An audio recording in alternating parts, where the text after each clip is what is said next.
안녕하세요. 오늘 저희는 2025년 9월 19일자 주요 뉴스 요약 자료, 이걸 바탕으로 좀 더 깊이 들어가 보려고 합니다. 네, 안녕하세요. 한국 경제부터 외교, 안보, 또 국내 정책까지 정말 다양한 소식들이 있더라고요. 네, 그렇죠. 여러 가지 중요한 변화들이 동시에 일어나고 있는 시점인 것 같습니다. 그래서 저희 목표는 이 정보들 속에서 어떤 핵심적인 의미랄까? 또 서로 어떻게 연결되는지 이걸 찾아내서 현재 상황을 좀 더 입체적으로 이해하는 데 도움을 드리는 겁니다. 좋습니다. 흩어진 조각들을 맞춰보는 거죠. 네, 맞아요. 마치 퍼즐처럼요. 자, 그럼 바로 시작해 볼까요? 가장 먼저 눈에 띄는 건 역시 경제 쪽. 특히 한국하고 미국 간의 자동차 관세 문제예요. 아, 네. 그 이슈죠. 미국이 한국산 자동차의 25%라는 상당히 높은 관세를 매기고 있는데 이걸 좀 해결하려는 움직임이 있다는 소식이군요. 맞습니다. 근데 여기서 좀 비교해서 봐야 할 게 일본 차는 이미 미국하고 별도 협정을 맺어서 15% 관세율을 적용받고 있거든요. 아, 15%요? 그럼 한국 입장에선 당연히. 그렇죠. 형평성 문제를 제기할 수밖에 없는 상황이죠. 25%하고 15%, 이 10%포인트가요. 이게 그냥 숫자가 아니에요. 네. 미국 시장에서 한국차 경쟁력에 정말 직접적인 타격을 줄 수 있는 수준이거든요. 뭐 판매량은 물론이고 관련 일자리까지 다 영향을 미치니까요. 어떻게 보면 보이지 않는 무역 장벽인 셈이죠. 와, 10%포인트 차이가 그렇게 큰 파급력을 가질 수 있군요. 그런데 이게 단순히 관세율만 조정해달라 이런 요구가 아닌 것 같아요. 네, 미국 쪽에서는 한국의 대규모 투자 역숙이란 이걸 연계하자는 제안까지 나왔다고 하던데요. 3,500억 달러 규모라던데 이건 또 어떤 맥락일까요? 그 점이 협상을 더 복잡하게 만드는 요인입니다. 3,500억 달러. 액수 자체는 엄청나죠. 네, 엄청나죠. 하지만 중요한 건 그 주고받기의 조건이에요. 미국은 당연히 이 투자가 자기들 나라 안에 뭐 반도체 공장이라든지 전기차 생산시설 같은 그런 첨단 산업 쪽으로 와서 실질적인 일자리를 만들기를 원할 거고요. 그렇죠. 반면에 우리 입장에서는 이 투자의 시기나 분야, 또 그 대가로 얻는 관세 인하폭이나 조건을 최대한 유리하게 만들고 싶겠죠. 서로 원하는 게 다를 수도 있겠네요. 예를 들면 미국은 반도체, 우리는 배터리, 뭐 이런 식으로요? 바로 그겁니다. 그런 구체적인 이견 조율이 협상의 핵심 난관이 될 수 있어요.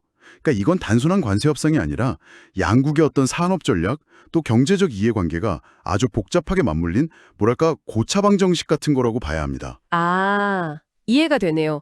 단순히 줄다리기가 아니라 각자 미래 산업 전략까지 다 걸려있는 복잡한 게임이군요. 네, 그렇습니다. 자, 그럼 경제 분야의 또 다른 변화로 한번 넘어가 보죠. 한국은행 이야기인데요. 앞으로 통화정책위원들의 금리 전망을 닷플롯, 점도표 방식으로 공개한다고 발표했어요. 저한테는 이게 좀 생소한데 구체적으로 어떤 의미가 있는 건가요? 닷플롯, 네, 말 그대로 점도 표현인데요. 통화정책회의 끝나고 나서 각 금통위원들이 있잖아요. 네. 그 위원들이 익명으로 앞으로 한 1년 정도 기간 동안 자기가 생각하는 적정 기준금리 수준이 어느 정도다. 이걸 점으로 찍어서 그래프로 보여주는 방식이에요. 아하. 눈에 딱 볼 수 있게 되는 거죠. 아, 그렇군요. 그러니까 예전처럼 뭐 긴축 기조를 이어갈 필요가 있다 이런 식으로 약간 해석의 여지가 있는 말 대신에요. 그렇죠. 각 위원의 생각을 그냥 숫자로, 점으로 딱 보여주겠다 이런 거네요. 시장 입장에서는 하는 생각을 읽기가 훨씬 수월해지겠는데요. 네, 바로 그 점이 핵심입니다. 투명성하고 예측 가능성을 높이겠다는 의도죠. 금융시장 참여자나 기업들, 그리고 뭐 당신 같은 개인 투자자 입장에서도 앞으로 금리가 어느 방향으로 갈 것 같다. 이걸 판단하는데 중요한 참고 자료가 될 수 있어요.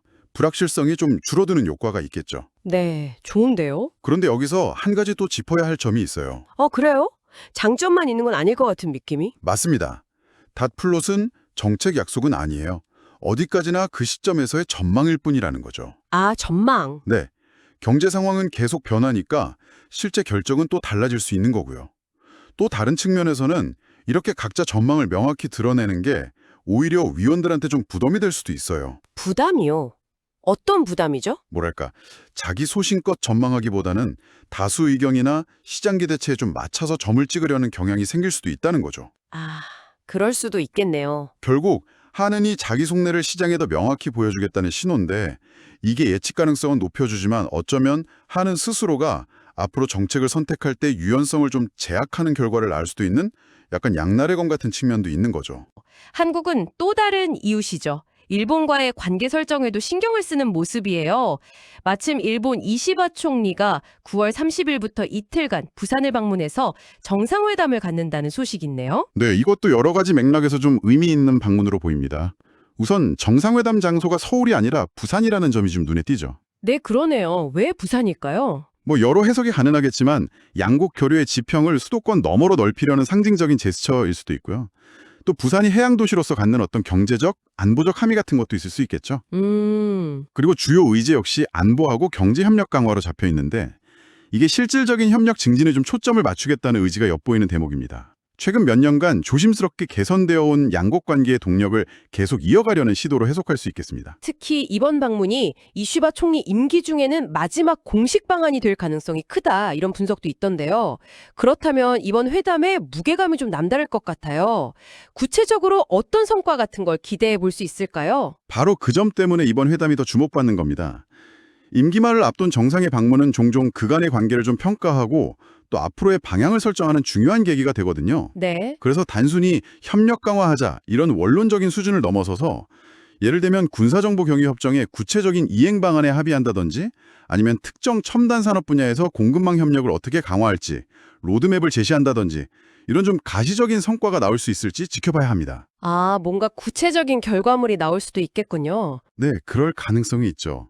양국 정상이 지난 몇 년간의 관계 개선 노력을 바탕으로 앞으로 양국 관계를 어떤 수준으로 더 발전시킬 것인지에 대한 어떤 공동의 청사진, 이런 걸 제시하는 자리가 될 수도 있고요. 관계 개선의 다음 단계를 보여주는 시험대라고 할 수도 있겠습니다. 그렇군요. 단순한 만남이 아니라 한일 관계가 실질적으로 얼마나 더 나아갈 수 있을지 그건 가늠해 볼 수 있는 중요한 분수령이 될 수도 있겠네요. 네, 맞습니다. 자, 이렇게 대외 관계가 변화하는 속에서 국내 정책에도 좀 주목할 만한 움직임이 있습니다. 바로 산업 현장의 안전 문제인데요. 정부가 상당히 강력한 법안을 추진 중이라고 해요. 네, 그 소식 저도 봤습니다. 1년에 노동자 사망사고가 3건 이상 발생한 기업에게는 이익의 최대 5%까지 벌금을 부과한다고요. 와, 5%면 엄청난데요? 네, 이익이 5%라는 숫자는 기업에게는 정말 엄청난 부담입니다. 뭐랄까, 개인으로 치면 월급의 상당 부분을 갑자기 벌금으로 내라고 하는 것과 비슷한 충격일 수 있어요. 그렇죠. 특히 건설 현장 같은 데서 중대 재해가 계속 반복적으로 발생하는 문제가 워낙 심각한 사회적 이슈가 되다 보니까 기업의 안전관리 책임을 근본적으로 강화해야 한다는 목소리가 높아졌고요.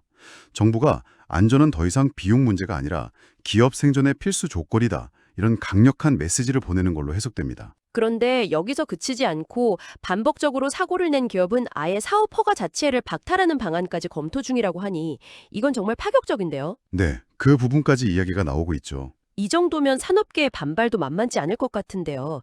너무 과도한 규제다, 이런 비판은 없을까요? 글쎄요, 당연히 그런 우려와 비판이 나올 수 있습니다. 이익의 5% 벌금만 해도 굉장히 강력한데 사업 허가 취소는 그야말로 기업의 존립 자체를 위협하는 뭐랄까 극약 처방에 가깝죠. 네. 반복적인 사망사고는 그 기업의 안전관리 시스템에 근본적인 결함이 있다는 신호로 보고 아예 시장에서 퇴출시킬 수도 있다는 강력한 의지를 보여주는 겁니다. 하지만 말씀하신 대로 산업계에서는 이게 과도한 경영 부담으로 작용해서 투자나 고용이 위축될 수 있다는 반론을 제기할 가능성이 아주 높습니다. 딜레마네요. 네, 그래서 입법 과정에서 안전 강화라는 사회적 요구와 또 기업 활동 보장이라는 가치 사이에서 합리적인 균형점을 찾는 것이 매우 중요해 보입니다. 사회적인 대화와 합의가 정말 필수적인 사안이라고 할 수 있겠습니다. 네, 목표는 정당하지만 그 방법론에 대해서는 신중한 접근과 사회적 논의가 꼭 필요하겠군요. 그렇습니다. 자, 국내 산업 현장의 안전이라는 내부 과제에 더해서 역시 한반도의 지정학적 위협 관리, 이것도 빼놓을 수 없죠. 최근 북한의 움직임이 또다시 눈길을 끌고 있습니다. 김정은 위원장이 무인기 시험을 직접 참관하고 특히 인공지능, AI 기술 활용을 강조했다는 소식이에요. 네, 이것은 북한이 비대칭 전략 강화에 얼마나 집중하고 있는지를 아주 명확히 보여주는 사례라고 할 수 있습니다. 비대칭 전략이요? 네, 금성이라는 이름의 전술 무인 공격기하고 전략 정찰 무인기, 이 시범 운용 결과에 만족을 표했다는 점, 그리고 특히 AI 기술 접목을 구체적으로 지시했다는 점이 중요합니다. AI 기술 접목이요? 그게 구체적으로 어떤 의미일까요? 단순히 원격 조종 이런 걸 넘어서는 건가요? 그럴 가능성이 높습니다. 스스로 비행 경로를 설정하고 장애물을 피하고 또 목표물을 자율적으로 식별하고 어쩌면 상황에 따라서는 공격 결정까지 내릴 수 있는 그런 수준의 지능화를 추구한다는 의미일 수 있어요. 와, 그러면 방어하는 입장에서는 훨씬 까다로워지겠네요? 그렇죠. 탐지하고 대응하기가 훨씬 어려워지는 위협이 되는 거죠. 북한이 계속 강조하는 무인기는 전면전 능력보다는 적은 비용으로 상대에게 큰 타격을 줄 수 있는 바로 그런 비대칭 전력의 핵심입니다. 그런데 정말 흥미로운 지점은요. 바로 그 시기에 김 위원장이 접경 지역인 신해주에 건설 중인 대형 온실 농장도 방문했다는 사실이에요. 아, 네. 그 소식도 있었죠? 한쪽에서는 최첨단 AI 무기 개발을 독려하고 다른 한쪽에서는 식량 생산을 위한 농업시설 건설을 챙기는 모습. 참, 뭐랄까 좀 아이러니하게 느껴지기도 하는데요. 정확히 보셨습니다. 바로 그 점이 현재 북한이 처한 복합적인 현실, 그리고 리더십의 다면적인 모습을 아주 압축적으로 보여주는 거라고 생각해요. 네. 한편으로는 외부 세계에 대해서 군사적 역량을 과시하고 특히 재래식 전력의 열세를 만회할 수 있는 무인기 같은 비대칭 전력 고도화에 사활을 거는 모습을 보여주죠. 그렇죠. 그런데 다른 한편으로는 내부적으로 고질적인 식량난을 해결하고 민생 안정을 도모하려는 노력도 계속하고 있다는 걸 보여주는 겁니다. 아, 두 가지를 동시에 하고 있군요. 네, 이건 주민들의 경제적 어려움을 좀 달래면서 체제 결속을 다지려는 의도도 있고 또 대외적으로는 군사적 위협 수위를 높이려는 계산도 동시에 작용하고 있음을 시사합니다. 이 상반되어 보이는 두 가지 행보가 동시에 나타난다는 사실 자체가 북한의 현재 상황과 정책 우선순위를 이해하는 데 아주 중요한 단서가 되는 거죠. 자, 오늘 저희가 살펴본 뉴스들을 이렇게 한데 모아보니까 정말 다층적인 그림이 그려지네요. 대외적으로는 미국과의 자동차 관세라는 경제적 압박이 있고 동시에 또 일본과는 관계 개선의 기회를 모색해야 하고요. 네. 국내적으로는 산업 현장의 안전이라는 가치와 경제 활력 사이에서 균형점을 찾아야 하고 한국은행은 통화정책 소통 방식에 변화를 주고 있고요. 그렇죠. 그리고 안보적으로는 북한의 기술적 진보와 예측 불가능한 행보에 계속 대비해야 하는 상황이고요. 와, 정말 다양한 일들이 동시다발적으로 일어나고 있네요. 네. 그래서 이 모든 소식들을 꿰뚫는 질문은 결국 이거 아닐까 싶습니다. 한국이 현재 직면한 이 복잡다단한 대내외 환경 속에서 과연 어떻게 중심을 잡고 나아갈 것인가 하는 점이죠. 미국과의 통상 마찰은 슬기롭게 관리하면서 일본과는 협력의 폭을 넓혀야 하는 외교적 과제가 있고 내부적으로는 경제 성장의 동력을 유지하면서도 산업 현장의 안전이라는 사회적 요구에도 부응해야 하는 정책적 딜레마가 있습니다. 여기에 더해서 북한의 군사적 위협이라는 상시적인 안보 부담까지 안고 있는 거고요. 정말 쉽지 않은 과제들이네요. 네, 이 모든 요소들이 서로 막 얽히고 설켜서 영향을 주고받으면서 한국 사회의 앞날을 만들어가게 될 겁니다. 오늘 저희와 함께 9월 19일자 주요 뉴스들 속에 숨겨진 맥락과 의미를 좀 깊이 파고들어 보았습니다. 그냥 스쳐 지나가는 뉴스 단신들 속에서도 이렇게 서로 연결되고 확장되는 지점들이 참 많다는 걸 새삼 느끼게 되네요. 네, 오늘 저희가 나눈 이야기들을 바탕으로요. 이걸 듣고 계신 당신께서도 스스로 한번 질문을 던져보시면 어떨까 합니다. 어떤 질문들이 있을까요? 닷플롯 공개가 앞으로 나의 대출 금리나 투자 포트폴리오에 어떤 영향을 줄 수 있을까? 라든지 아니면 강화되는 산업안전 규제가 내가 속한 산업이나 내 일자리에 장기적으로 어떤 변화를 가져올까와 같은 질문들이죠. 아, 네. 실질적인 질문들이네요. 또 한일 관계 개선이 과연 나의 실생활과는 어떤 관련이 있을까? 이렇게 생각해 볼 수도 있겠고요.